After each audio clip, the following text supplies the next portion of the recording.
हाँ तो देखो यार, चाल, दूरी और समय, ये टॉपिक ऐसा है कि इसमें हम सभी लोग जानते हैं, जैसे कि एक जो बेसिक फार्मूला आपका चाल बराबर दूरी बटा समय, ठीक है।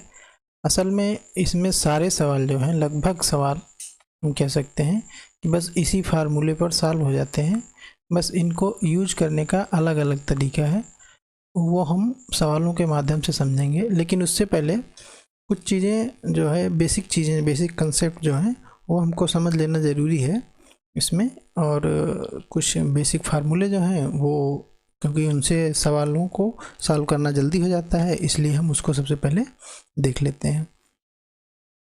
तो सबसे बेसिक बात जो होती है वो ये है कि जैसे स्पीड अगर आपका कहीं जो है वो दिया है किलोमीटर प्रति घंटे में, ठीक, किलोमीटर प्रति घंटे में स्पीड दिया है, तो उसको हम 5/18 से मल्टीप्लाई कर देंगे तो हमारा मीटर पर सेकंड में चेंज हो जाएगा।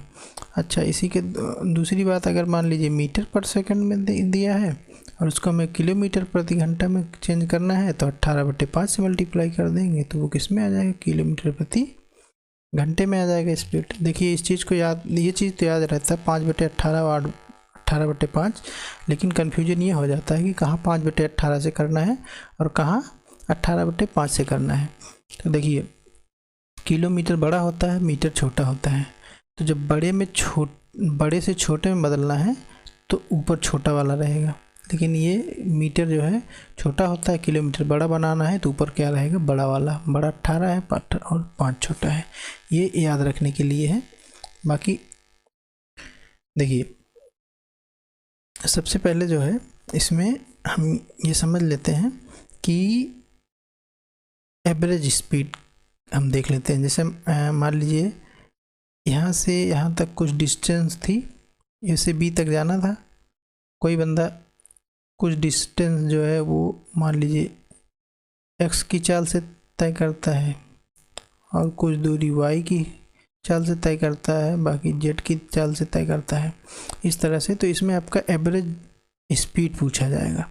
तो एवरेज स्पीड का जो फार्मूला होता है, एवरेज चाल जो होती है वो क्या होता है, बेसिक इसका फार्मूला ये होता है कुल दूरी बटे कुल समय, कुल दूरी बटे कुल समय, ठीक। इसमें कुछ स्पेशल केसेस होते हैं, जैसे मान लीजिए ए से बी जाना है, किसी को ए से बी जाना है तो वो आधी दूरी मान लीजिए एक्स से चले और आधी दूरी वाई से चले, यानी कि बराबर दूरी अगर वो तय, ये भी मान लीजिए डी है, ये भी दूरी डी है, तो अगर बराबर दूरी हो अलग अलग चाल से तय करें तो इसमें एक डायरेक्ट फार्मूला हम लिख सकते हैं जो एवरेज स्पीड का होता है 2xy/x + y। ये बात ध्यान देने वाली है कि ये फार्मूला तब हम यूज करेंगे जब दूरी बराबर तय कर रहा हो, ठीक है, दूरी बराबर तय कर रहा हो। ओके, आगे देखते हैं। अच्छा, मान लीजिए एक बंदा यहाँ से ए से बी जाना है उसको, ये ए पॉइंट है और ये बी पॉइंट है। अब मान लीजिए वो एक्स की चाल से गया, एक्स किलोमीटर प्रति घंटे की चाल से गया और वाई किलोमीटर प्रति घंटे की चाल से वापस आया। तो एवरेज चाल अगर पूछी जाएगी तो क्या हो जाएगी, देखिए भाई दूरी बराबर है, इतनी दूरी एक्स से गया, इतनी दूरी वाई से आया, तो एवरेज स्पीड हम यहाँ भी वही लिख देंगे 2xy/x + y। अच्छा, मान लीजिए ये डिस्टेंस पूछ लिया जाए, यहाँ से यहाँ तक जाने में उसने कितनी डिस्टेंस कवर की, तो यहाँ पर हमको दो चीज़ें दिया रहेगा, या तो ये दिया रहेगा कि उसको टोटल टाइम कितना लगा, टोटल टाइम कैपिटल टी, ठीक, या तो टोटल टाइम दिया रहेगा, या तो फिर टाइम का डिफरेंस दिया रहेगा कि जाने से आने में उसको कुछ मिनट ज़्यादा लगे या कुछ मिनट कम लगे। तो टाइम को हम या ऐसे लिख लेते हैं t2 - 1, या तो टाइम का डिफरेंस दिया रहेगा या टोटल टाइम दिया रहेगा। तो दूरी निकालने का फार्मूला होता है x y। मान लीजिए अगर टोटल टाइम दिया है तो x/x + y × टोटल टाइम, तो यहाँ से दूरी निकल आएगी। अगर मान लीजिए टाइम का डिफरेंस दिया है तब दूरी का फार्मूला क्या हो जाएगा, एक्स वाई बटे X minus Y into time का डिफरेंस T2 माइनस T1। जाने से आने में उसको कितना ज़्यादा लगता है या कितना कम टाइम लगता है, वही है आपका T2 माइनस T1। ठीक, यहाँ से ये फार्मूला हमको ध्यान में रखना है। इसी को कुछ लोग ऐसे लिख देते हैं, ये मान लीजिए S1 स्पीड है तो S1 S2 अपान S1 plus S2 into capital T, या इसको भी ऐसे S1 S2 अपान S1 minus S2 into T2 minus T1। Actually दोनों चीज़ें सेम है, बस हमको ये जानना है कि भाई हमने यहाँ x से डिनोट किया, S1 S2 से डिनोट किया। ठीक है। अगली बात समझते हैं। अगली चीज़ जो एक ये बड़ा बेहतरीन कंसेप्ट है, ये जब भी ये इस तरह के सवाल आएंगे तो सिर्फ और फार्मूले का यूज करिएगा, बाकी कुछ ज़्यादा दिमाग लगाने की, खटाक से आंसर आता है। जैसे देखिए ये पॉइंट ए है, ये पॉइंट बी है। ठीक है, ये आपसे ये कहा जाएगा कि एक बंदा यहाँ से कुछ स्पीड से चला, कितने की स्पीड से चला, S1 की स्पीड से चला, और एक बंदा बी से जो है वो S2 की स्पीड से चला। दोनों एक जगह कहीं मिले। ठीक, मिलने के बाद अब इसको A से B जाना था। ठीक, मिलने के बाद फिर वो जो है अपना किधर चलेगा, B की तरफ चलेगा, तो यहाँ कहा जाएगा कि उसको जाने में T1 टाइम लगा, और ये S2 भी यहाँ से मिल के जो है वो A पर जाएगा, तो आपको कहा जाएगा यहाँ पर T2 टाइम लगा।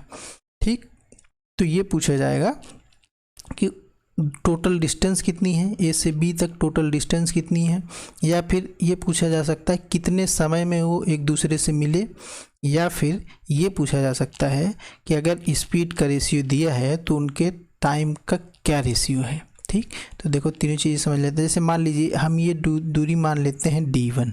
ठीक, तो D1 दूरी मान लीजिए ये है कितने टाइम में, T2 टाइम में तय करता है S2 चाल से, तो दूरी बराबर चाल गुणे समय, तो हम कितना लिख देंगे S2 T2। और ये दूरी मान लेते हैं D2 है, तो D2 देखिए ये S1 चाल से गया T1 टाइम के लिए, तो दूरी कितनी हो जाएगी, S1 T1 हो जाएगी। तो अगर मान लीजिए टोटल दूरी आपसे पूछा जाए तो क्या लिख देंगे आप, S1 T1 plus S2 T2। भाई D1 प्लस D2 होगी तो टोटल दूरी, तो D1 की वैल्यू कितना है, S1 T1, और D2 की वैल्यू S2 T2, तो S1 T1 plus S2 T2 हो जाएगा। ठीक, अच्छा अगर मीटिंग टाइम पूछा जाए, मीटिंग टाइम की कितनी देर में वो मिले, तो ये आपका होता है √T1 इंटू T2, ये आता है। तीसरी चीज़ देखिए ये एक, ये दो, और तीसरी चीज़ जो पूछी जाती है वो ये पूछा जाता है कि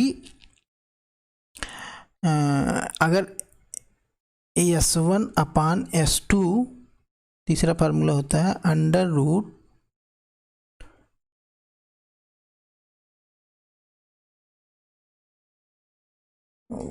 ये थोड़ा सा गड़बड़ हो गया, एक सेकेंड।